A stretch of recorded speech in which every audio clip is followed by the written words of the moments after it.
ঢাকার মাঝখানে এমন একটা জায়গা আছে যেখানে ঢুকলে মনে হবে আপনি যেন শত শত বছর আগের জমিদার আমলে চলে গেছেন। বলছিলাম রোজ গার্ডেনের কথা।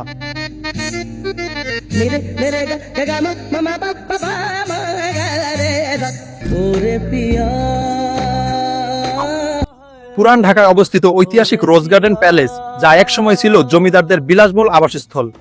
19 শতকে এই প্রাসাদটি নির্মাণ করেছিলেন ধনী ব্যবসায়ী ঋষিকেশ দাস।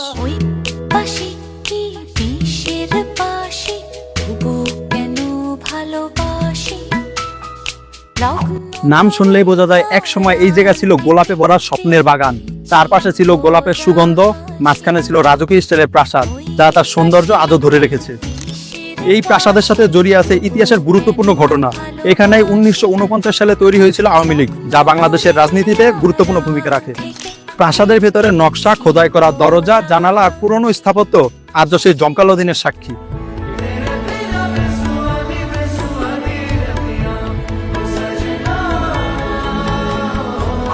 এটা শুধু একটা বাগান না, এটা যেন ইতিহাসের একটা জীবন্ত অধ্যায়।